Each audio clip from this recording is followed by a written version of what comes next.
Hi friends, welcome to Roshni's world. ഇന്ന് puffs പോളയുടെ recipe ആയിട്ടാണ് വന്നിരിക്കുന്നത്. കടകളിൽ കിട്ടുന്ന അതേ ടേസ്റ്റിൽ തന്നെ വീട്ടിലും പപ്സ് പോള തയ്യാറാക്കിയെടുക്കാം. എങ്ങനെ ഉണ്ടാക്കുന്നത് നോക്കുന്നതിന് മുൻപേ എൻ്റെ ചാനൽ നിങ്ങൾ ആദ്യമായിട്ടാണ് കാണുന്നതെങ്കിൽ ലൈക്ക് ചെയ്യാനും സബ്സ്ക്രൈബ് ചെയ്ത് സപ്പോർട്ട് കൂടെ തരണേ. ഇനി പപ്സ് പോളയ്ക്ക് വേണ്ടിയിട്ട് 4 മുട്ട ആദ്യം തന്നെ ബോയിൽ ചെയ്തെടുക്കാം. അപ്പോൾ ഇതൊന്ന് ബോയിലായി വന്നതിന് ശേഷം ഒരു മുട്ട 4 പീസാക്കിയിട്ടാണ് കട്ട് ചെയ്തെടുക്കുന്നത്. ഇതുപോലെ ചെറിയ ചെറിയ പീസാക്കി കിട്ടുന്നതാണ് എളുപ്പം, നമുക്ക് ഫില്ല് ചെയ്യേണ്ട എളുപ്പത്തിന് വേണ്ടിയിട്ടാണ്. 2 പീസായാലും കുഴപ്പമൊന്നുമില്ല, എങ്കിലും കുറച്ചുകൂടെ പെർഫെക്ഷൻ കിട്ടാൻ അങ്ങനെ ചെയ്യുമ്പോഴാട്ടോ.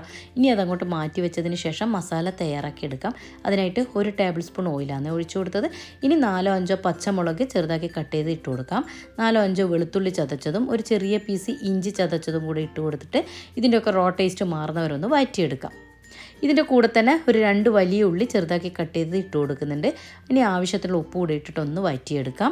കൂടെ തന്നെ തക്കാളി ഒരു വലിയത്, അതിൻ്റെ സീഡ്സൊക്കെ കളഞ്ഞിട്ടാണ് കട്ട് ചെയ്തെടുത്തിട്ടുള്ളത്, അതുകൂടെ ഇതിലേക്ക് ഇട്ട് കൊടുക്കാം.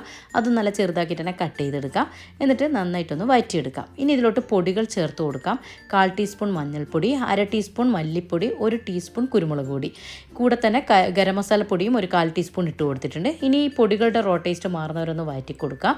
പൊടികളുടെയൊക്കെ റോ ടേസ്റ്റ് മാറി വന്നതിന് ശേഷം 1/4 കപ്പോളം മല്ലിയില ഇട്ട് കൊടുക്കുന്നുണ്ട്. കൂടെ തന്നെ ഒരു സ്പൂണോ ഒരു 1.5 ടീസ്പൂണോ വെള്ളം, സാധാ വെള്ളം തന്നെ ഒഴിച്ചു കൊടുത്തിട്ട് ഒന്ന് മിക്സ് ചെയ്തതിന് ശേഷം ഒന്ന് അടച്ചു വെച്ചൊന്ന് സോഫ്റ്റ് ആകാൻ വെയിറ്റ് ചെയ്യുക. ഇത്രയും വഴറ്റിയെടുത്താൽ മതി കേട്ടോ, അധികം അങ്ങ് വഴറ്റി ഉടക്കൊന്നും വേണ്ട. ഇനി തണുക്കാനായിട്ട് അടച്ചു വെച്ച് അങ്ങോട്ട് മാറ്റി വെച്ചിട്ടുണ്ട്. ഇനി നമുക്ക് ബ്രെഡ് പീസസ് എടുക്കണം. ഞാൻ ഇതിൻ്റെ എണ്ണം കറക്റ്റ് പറയാത്തത്, നിങ്ങൾ എടുക്കുന്ന ഏത് പാത്രമാണോ അതിനനുസരിച്ചിട്ടുള്ള ബ്രെഡ് പീസസ് എടുത്തോളൂ കേട്ടോ. അപ്പോൾ എൻ്റെ ചെറിയൊരു പാത്രം ആയതുകൊണ്ട് ഞാൻ അതിനനുസരിച്ചിട്ടുള്ളേ എടുത്തുള്ളൂ. ഇനി ഇതിൻ്റെ ഈ സൈഡ് വശയില്ലേ, ആ ബ്രൗൺ പാർട്ട്, അത് നമുക്ക് കട്ട് ചെയ്ത് മാറ്റി വെക്കണം. അപ്പോൾ ഞാനിതൊന്ന് കട്ട് ചെയ്ത് മാറ്റട്ടെ. ഇതുപോലെ കട്ട് ചെയ്തെടുത്തിട്ടുണ്ട്. ഇനി ഇതങ്ങോട്ട് മാറ്റി വെക്കാം. ഇനി എല്ലാം ഇതേപോലെ തന്നെ കട്ട് ചെയ്തെടുക്കട്ടെ. ഇത്രയും കിട്ടിയിട്ടുണ്ട്. ഇനി ഇതങ്ങോട്ടേക്ക് മാറ്റി വെക്കാം. ഇനി ഈ കട്ട് ചെയ്ത് മാറ്റി വെച്ച ഈ ബ്രൗൺ പാർട്ടില്ലേ, ഇത് കളയണ്ട കേട്ടോ. നല്ലൊരു ബ്രെഡ് ക്രംസ് നമുക്ക് ഉണ്ടാക്കിയെടുക്കാം. ഇതിന് മുൻപ് ഒരു ബ്രെഡ് ക്രംസ് ഉണ്ടാക്കുന്നതിൻ്റെ ഷോർട്സ് ഞാൻ അപ്ലോഡ് ചെയ്തിട്ടുണ്ടായിരുന്നു. കാണാത്തവർക്ക് വേണമെങ്കിൽ ലിങ്ക് ഞാൻ ഡിസ്ക്രിപ്ഷൻ ബോക്സിലിടാം. ഒന്നുമില്ല, എളുപ്പത്തിൽ ചെയ്തെടുക്കാൻ പറ്റിയതാണ് കേട്ടോ. ഒന്ന് പാനൊന്ന് ചൂടാകുമ്പോൾ അതിലേക്ക് ഇത് ഇട്ട് കൊടുക്കുക. എന്നിട്ട് നന്നായിട്ടൊന്ന് ചൂടാക്കി എടുത്തതിന് ശേഷം അതൊന്ന് മിക്സിയുടെ ജാറിലിട്ട് പൊടിച്ചതിന് ശേഷം നമുക്ക് ഒരു എയർ ടൈറ്റ് ബോക്സിലാക്കിയിട്ട് ഫ്രിഡ്ജിൽ സൂക്ഷിച്ചാൽ ഏറെക്കാലം കേടുകൂടാതിരിക്കും കേട്ടോ. ഇനി വേറൊരു ബൗളിലോട്ട് 4 മുട്ട പൊട്ടിച്ചത് ഒഴിച്ചു കൊടുക്കുന്നുണ്ട്. കൂടെ തന്നെ 1/4 ടീസ്പൂൺ കുരുമുളക് പൊടി, ഒരു 1-2 ടേബിൾ സ്പൂണോളം മല്ലിയില ഇതുപോലെ ചെറുതാക്കി കട്ട് ചെയ്തെടുക്കാൻ ശ്രദ്ധിക്കണേ, അതുകൂടി ഇട്ട് കൊടുക്കാം. ഇനി ആവശ്യത്തിലുള്ള ഉപ്പും ചേർത്തിട്ട് നന്നായിട്ടൊന്ന് മിക്സ് ചെയ്തെടുക്കണം. ആ മുട്ടയുടെ മഞ്ഞയും വെള്ളയും ഒന്ന് മിക്സായി കിട്ടിയാൽ മതി. വല്ലാണ്ടെങ്കിൽ നമ്മൾ മുട്ടപ്പുളക്കൊക്കെ ബീറ്റ് ചെയ്തെടുക്കുന്ന പോലെ ഒന്നും എടുക്കണ്ട കേട്ടോ. ഒന്ന് ജസ്റ്റ് ഒന്ന് മിക്സ് ചെയ്തെടുത്താൽ മതി. കൂടെ തന്നെ 1 ടീസ്പൂണോളം വെള്ളം, സാധാ വെള്ളം ഒഴിച്ചു കൊടുത്തിട്ട് ഒന്നുകൂടെ ഒന്ന് മിക്സ് ചെയ്ത് യോജിപ്പിക്കാം. ഇത്രയും വേണ്ടു. ഇനി ഇതങ്ങോട്ട് മാറ്റി വെക്കാം. ഇനി ഏത് പാത്രത്തിലാണോ പോള സെറ്റ് ചെയ്യുന്നത് അതിലോട്ട് കുറച്ച് ഗീ ഒന്ന് സ്പ്രെഡ് ചെയ്ത് കൊടുക്കാം. ഓയിലായാലും കുഴപ്പമൊന്നുമില്ല, പക്ഷേ ഗീയുടെ ടേസ്റ്റ് കുറച്ചുകൂടെ നല്ലത് കേട്ടോ. അതുപോലെ അതൊന്ന് സ്പ്രെഡ് ചെയ്യുമ്പോൾ അതിൻ്റെ സൈഡ് വശത്ത് കൂടെ ആക്കി കൊടുക്കണേ, കാരണം നമ്മളൊന്ന് കയറ്റി വെച്ചിട്ടാണ് ബ്രെഡ് വെച്ച് കൊടുക്കുന്നത്. അപ്പോൾ അതുകൊണ്ട് ആ സൈഡ് വശത്തൊക്കെ ഗീ ഒന്ന് സ്പ്രെഡ് ചെയ്ത് കൊടുക്കാം.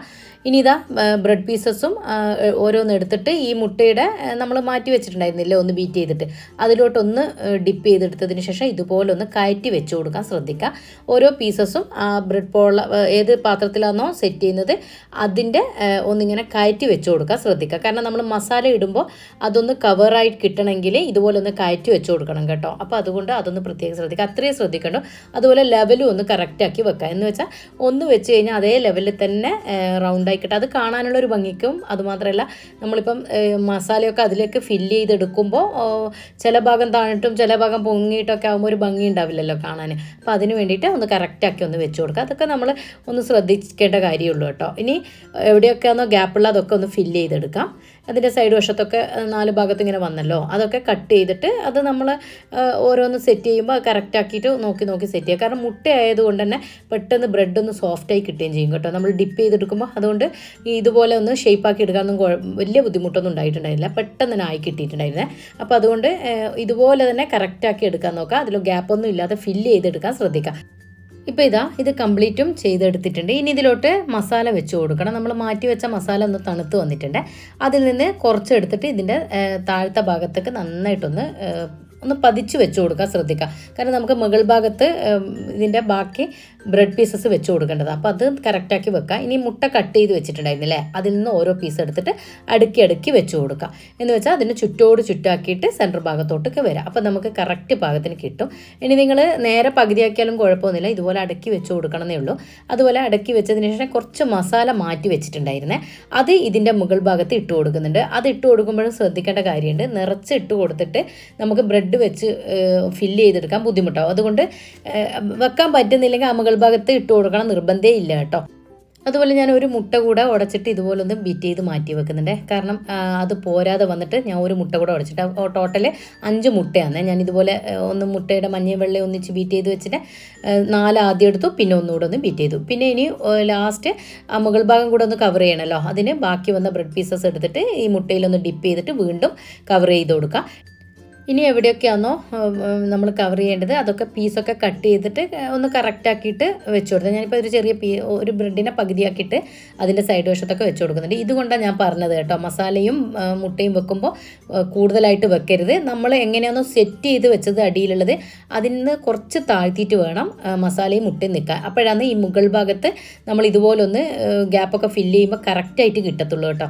അതല്ലെങ്കിൽ പിന്നെ അതിൻ്റെ മസാലയൊക്കെ പുറത്ത് വരാൻ വഴിയുണ്ട്, അതൊന്ന് ശ്രദ്ധിച്ചാൽ മതി. ഇനി ഇത് ബാക്കി വന്ന ആ മുട്ടയില്ലേ ബീറ്റ് ചെയ്ത് വെച്ചത്, അത് ഇതിൻ്റെ ആ സൈഡ് വശത്തോട് കൂടിയിട്ട് അതിലുള്ള കംപ്ലീറ്റ് അങ്ങ് ഒന്ന് വടിച്ചൊഴിച്ച് കൊടുക്കുക.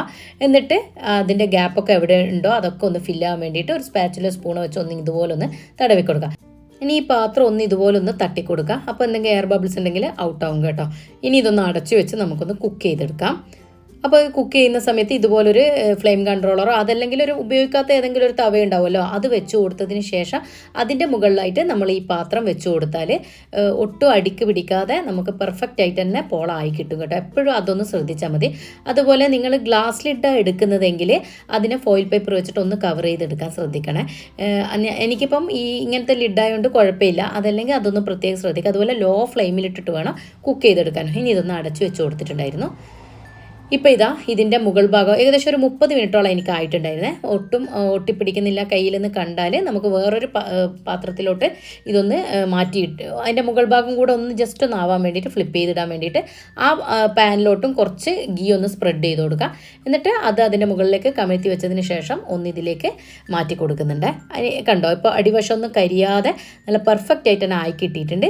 ഇതുപോലെ ആവാൻ വേണ്ടിയിട്ടാണ് ഞാൻ ഇതുപോലെ ഫ്ലെയിം കൺട്രോളർ വെച്ച് കൊടുക്കാൻ പറയുന്നത്. അപ്പോൾ അതേപോലെ തന്നെ വീണ്ടും ആ ഫ്ലെയിം കൺട്രോളിൻ്റെ മുകളിൽ തന്നെയാണ് വെച്ച് കൊടുക്കുന്നത്. കാരണം ബ്രെഡ് ആയതുകൊണ്ട് പെട്ടെന്ന് കരിഞ്ഞു പോകാൻ വഴിയുണ്ട് കേട്ടോ. ഇപ്പോൾ നമ്മളെ പോള ആയോ എന്ന് ഇനി നോക്കാം. അത് ഒരു 5 മിനിറ്റേ ആയിട്ടുണ്ടായിരുന്നുള്ളൂ കേട്ടോ. ഞാൻ തിരിച്ചിട്ടതിന് ശേഷം ഇനി നമുക്കിതൊരു സെർവിങ് പ്ലേറ്റിലോട്ട് മാറ്റി കൊടുക്കാം. ഇപ്പോൾ കണ്ടോ, ഒട്ടും കരിഞ്ഞു പോകുന്ന നല്ല പെർഫെക്റ്റ് ആയിട്ട് ആയി വന്നത്. ഞാൻ പറഞ്ഞതുപോലെ 2 കാര്യം ശ്രദ്ധിച്ചാൽ മതി. ഒന്ന് ഫ്ലെയിം താഴ്ത്തി വെച്ച് കുക്ക് ചെയ്തെടുക്കുക. പിന്നെ അതുപോലെ എന്തെങ്കിലും ഒരു ഫ്ലെയിം കൺട്രോളറോ അതല്ലെങ്കിൽ ഉപയോഗിക്കാത്ത തവിയോ വെച്ച് കൊടുത്താലും മതി കേട്ടോ. ഞാനിപ്പോൾ ഇതൊന്ന് കട്ട് ചെയ്ത് കാണിച്ചു തരാം. ഇപ്പോൾ നല്ല ടേസ്റ്റി ആയിട്ടുള്ള നമ്മുടെ പപ്സ് പോള ഇവിടെ റെഡി ആയിട്ടുണ്ട്. നിങ്ങളിതെന്തായാലും ഒന്ന് ട്രൈ ചെയ്ത് നോക്കുക. ഇതിപ്പോൾ കുട്ടികൾക്ക് ഈവനിങ് സ്നാക്സ് ആയിട്ട് മാത്രമല്ല കേട്ടോ, നിങ്ങൾക്ക് രാവിലത്തെ ബ്രേക്ക്ഫാസ്റ്റ് ആയിട്ടോ അതല്ല ലഞ്ച് ബോക്സിൽ വരെ കൊടുത്തു വിടാൻ പറ്റിയ ഒരു സ്നാക്സ് റെസിപ്പിയാണ്. അപ്പോൾ നിങ്ങൾ എന്തായാലും ഇതൊന്ന് ട്രൈ ചെയ്ത് നോക്കുക. കൂട്ടുകാർക്കും ഫാമിലിക്കും ഇതിൻ്റെ ലിങ്ക് ഷെയർ ചെയ്ത് കൊടുത്ത് സപ്പോർട്ട് കൂടെ തരണേ. അതുപോലെ ഞാൻ കർക്കിടക സ്പെഷ്യലായിട്ട് എള്ളും അവിലും അതുപോലെ കർക്കിടക അപ്പമൊക്കെ ചെയ്തിട്ടുണ്ട്. അപ്പോൾ കർക്കിടകത്തിൽ തടിയൊക്കെ നോക്കുന്ന സമയമല്ലേ, അപ്പോൾ നിങ്ങൾ അതൊക്കെ ഒന്ന് ഉണ്ടാക്കി നോക്കുക. ചാനൽ ആദ്യമായിട്ട് കാണുന്നവരാണെങ്കിൽ ലൈക്ക് ചെയ്യാനും സബ്സ്ക്രൈബ് ചെയ്ത് സപ്പോർട്ട് കൂടെ തരണേ. അതുപോലെ ഒരുപാട് വീഡിയോസ് ഇതിനു മുൻപ് അപ്ലോഡ് ചെയ്തിട്ടുണ്ട്, അതുകൂടെ ഒക്കെ കണ്ട് സപ്പോർട്ട് തരാം. അപ്പോൾ പുതിയ വീഡിയോയിൽ കാണുന്നവരേക്കും താങ്ക്